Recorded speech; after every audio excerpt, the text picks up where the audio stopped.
আসসালামু আলাইকুম। আমি সোহাল আশরাফ জেবা। আমি ব্র্যাক ইউনিভার্সিটিতে বর্তমানে পড়ছি। আমি অনেকের কাছ থেকে একটা প্রশ্ন পেয়েছি, সেটা হচ্ছে how to get admission in BRAC university. মানে কী কী স্টেপস অনুসরণ করলে ব্র্যাক ইউনিভার্সিটিতে চান্স পাওয়াটা একটু ইজিয়ার হয়। তো যাই হোক, আমি এই টপিকের উপর ভিডিওটা বানাচ্ছি, আশা করি দেখবেন।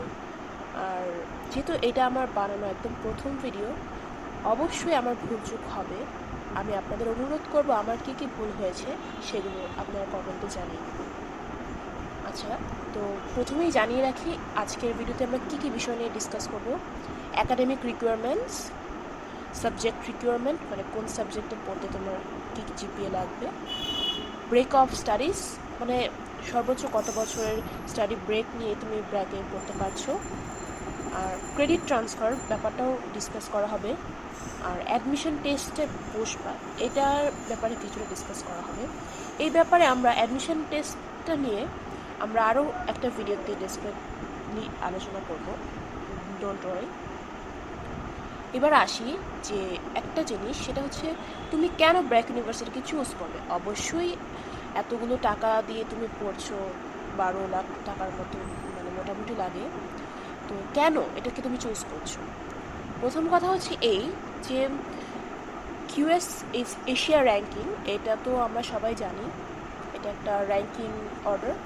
তো এই র্যাঙ্কিং অর্ডারে 2018 সালে এবং 2019 সালে প্রাইভেট ইউনিভার্সিটির মধ্যে বাংলাদেশে এটা নাম্বার 1 র্যাঙ্ক করেছে। বর্তমানে নর্থ সাউথ আছে নাম্বার 1-এ 2020 সাল অনুযায়ী, আর তারপর ব্র্যাক 2-এ আছে, 2020-এও ব্র্যাক 2-এ আছে। এটা হচ্ছে অবশ্যই এক নাম্বার রিজন তোমার হতে পারে।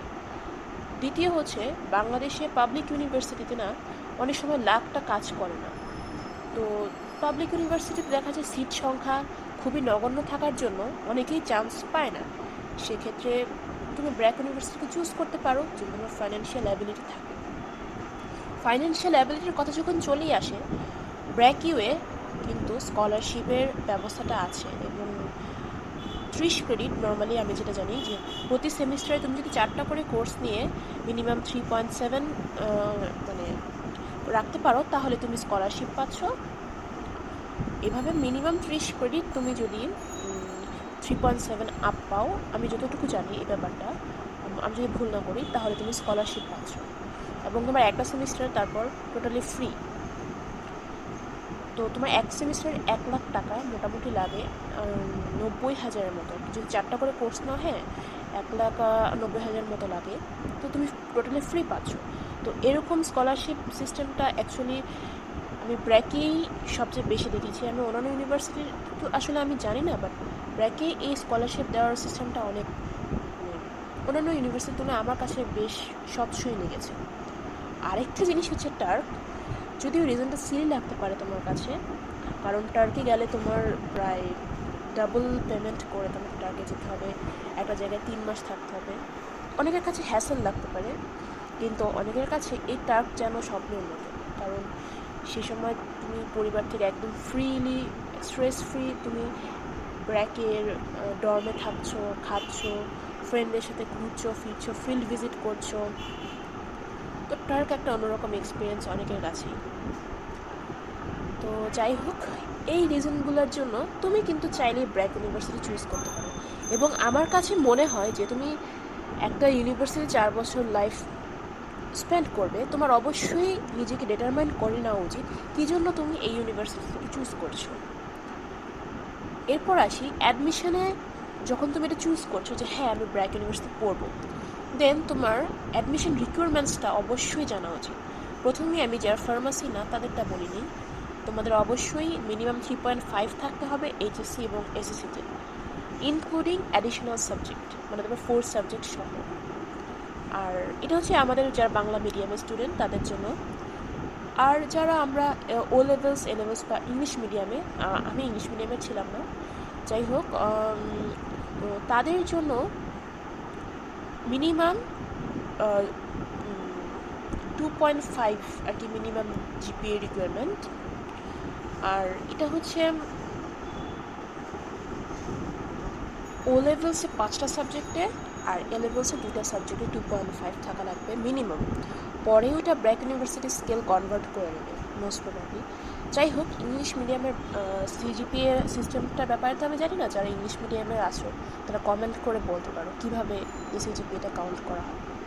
এবার আসি, এইখানে একটা সিস্টেম আছে, সেটা হচ্ছে যে নর্মালি ইংলিশ মিডিয়াম বা আমরা যারা বাংলা মিডিয়াম এর বাইরের যারা স্টুডেন্ট থাকে, যেমন টেকনিক্যাল এডুকেশন বা মাদ্রাসার স্টুডেন্টরা, এক্ষেত্রে তোমাকে অ্যাডমিশন কমিটির অ্যাপ্রুভাল নেওয়া লাগবে। নর্মালি ওরা ভর্তিও হয় না ব্র্যাকে, বাট যখন তুমি মাদ্রাসার কিংবা টেকনিক্যাল এডুকেশন স্টুডেন্ট হবে অবশ্যই তোমার অ্যাডমিশন কমিটির অ্যাপ্রুভাল নিতে হবে।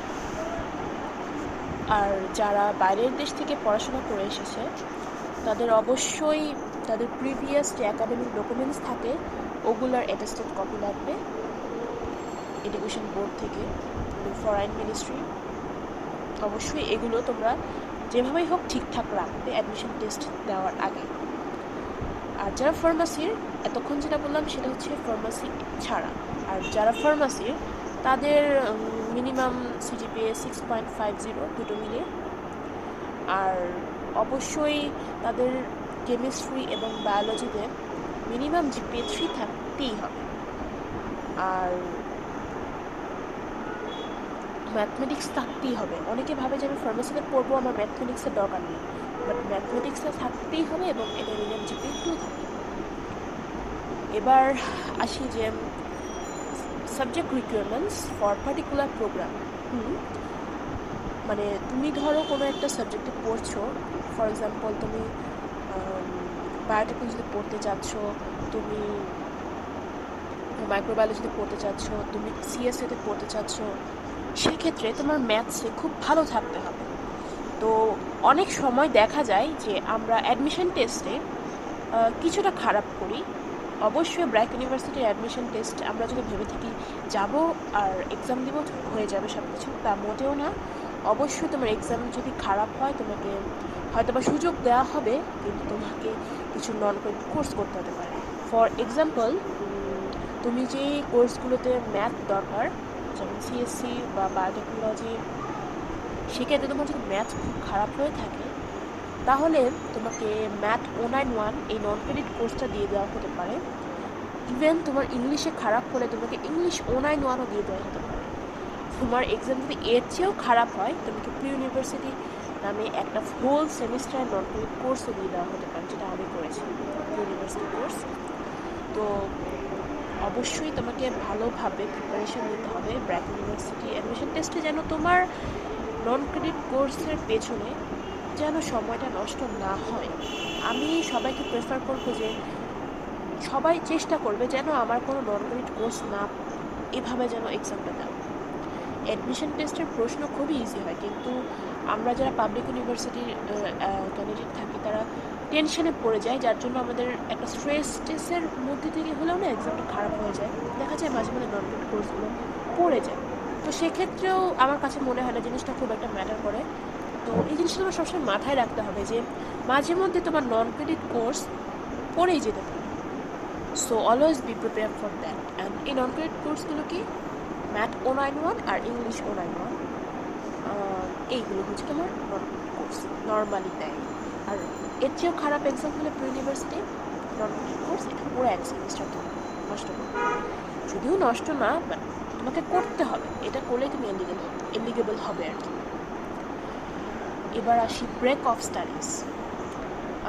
আমরা অনেকে এইচএসসির পর ব্রেক নিই, যেমন অনেকে সেকেন্ড টাইমার থাকে, তাদের 1-2 বছর লস হয়। তো এক্ষেত্রে তুমি 3 বছর ব্রেক নিতে পারবে। 3 বছরের ব্রেকে তুমি অ্যাপ্লাই করতে পারবে, বাট এর বেশি হলে তুমি অ্যাপ্লাই করতে পারছো না আন্ডার গ্র্যাজুয়েট অ্যাডমিশন টেস্টে। এবার আসি ব্র্যাক ইউনিভার্সিটিতে ক্রেডিট ট্রান্সফার ব্যাপারটা নিয়ে কিছু বলতে। এখানে আমরা এই 6টা বিষয় সবসময় খেয়াল রাখবো যে যারা ক্রেডিট ট্রান্সফার করে ব্র্যাক ইউতে ভর্তি হবে তারা ভাইস চ্যান্সেলর্স গোল্ড মেডেল পাবে না, এবং তাদের যে ট্রান্সক্রিপ্টটা থাকবে ওইখানে অন্য ইউনিভার্সিটি থেকে কমপ্লিট করা ক্রেডিটগুলো মেনশন করা থাকবে না, শুধু নাম্বারস অফ ক্রেডিটগুলো মেনশন থাকবে। আর যে সিমিলার কোর্সগুলো বা ইকুইভ্যালেন্স কোর্সগুলো অনেক তারাই ক্রেডিটে ট্রান্সফার করতে পারবে। আদারওয়াইজ তুমি যদি সিএসসি থেকে এসে মাইক্রোবায়োলজিতে ক্রেডিট ট্রান্সফার করতে চাও, that will be possible. So এই জিনিসগুলো মাথায় রেখেই তোমাকে ক্রেডিট ট্রান্সফারের ব্যাপারে চিন্তাভাবনা করতে হবে। এই ক্রেডিট ট্রান্সফার করেও তুমি কিন্তু ব্র্যাকিউতে অ্যাডমিশন নিতে পারো। এবার আসি, আমার সব কিছু ফিল আপ হয়ে গেছে, অ্যাডমিশন রিকোয়ারমেন্ট, সাবজেক্ট রিকোয়ারমেন্ট, তারপর হচ্ছে ব্রেক অফ স্টাডিজ, সব কিছু ওকে, সব একদম ওকে। এবার আসি আমার অ্যাডমিশন টেস্টটা নিয়ে, যেটা ছাড়া আমি ব্র্যাকে ভর্তি হতে পারবো না। তো এই অ্যাডমিশন টেস্টটা কিন্তু মানে অনেক স্ট্রেসফুল একটা মুমেন্ট অবশ্যই, এবং স্পেশালি যারা ফার্স্ট টাইমার থাকে তারা দেখা যায় বিভিন্ন পাবলিক ইউনিভার্সিটির চান্স পায় না, এবং চান্স পেলেও হয়তো পছন্দের সাবজেক্ট পায় না, তখন তাদের মধ্যে কনফিডেন্স লেভেলটা হারিয়ে যায়, যেটা আমার হয়েছিল, আমার ক্ষেত্রে হয়েছিল।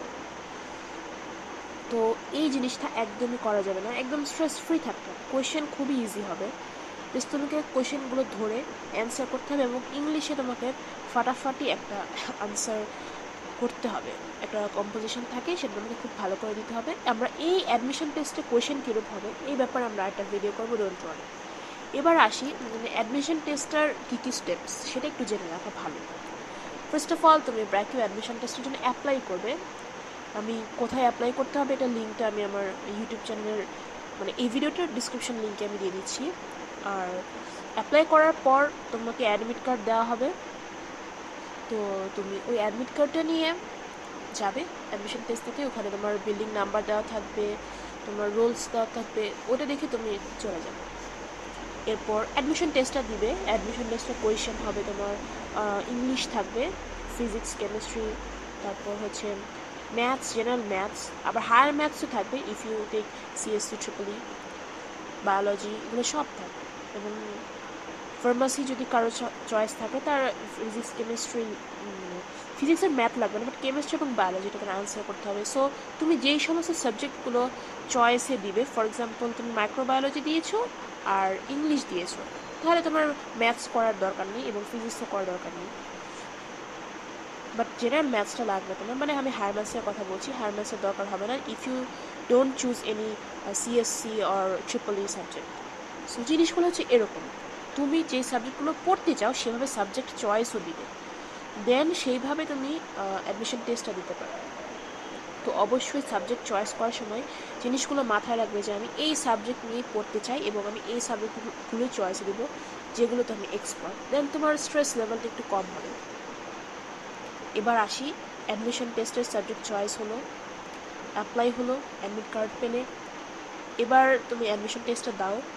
বললাম কী কী থাকবে সেগুলোও বলা হলো, সেই বিষয়ে আমরা আরেকটি ডেসক্রাইব ভিডিও করবো, নো প্রবলেম। এবার আসি রেজাল্টের দিন। অবশ্যই এই রেজাল্টের দিন আমার বেলা যখন ছিল, আমার খুবই খারাপ গেছে দিনটা, কারণ আমি ছিলাম প্রি ইউনিভার্সিটি লিস্টে। তো আমি যখন দেখি আমার নাম প্রি ইউনিভার্সিটি লিস্টে, দ্যাট মিনস আমি চান্স পাইনি ব্র্যাক ইউনিভার্সিটিতে। আমি এখন একটা প্রি ইউনিভার্সিটি, আমি নন ক্রেডিট কোর্স, এটা তোমাদেরকে বলেছি, ওই নন ক্রেডিট কোর্সে আমি লিস্টেড। তো ইন্টারভিউ আমি দেই এবং আমাকে প্রি ইউনিভার্সিটি কোর্সটা করতে হয়েছে somehow.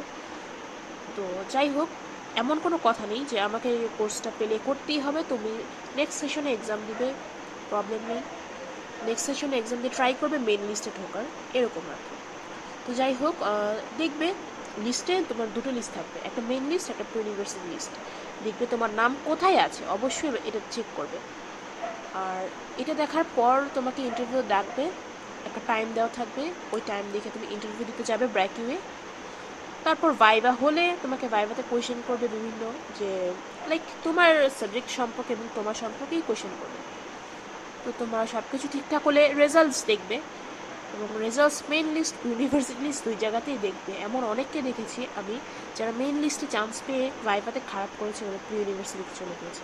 So viva is very important, এটা তোমাদেরকে মাথায় রাখতেই হবে। ভাইভাটাকে তোমাকে যেভাবেই হোক ভালো করতেই হবে।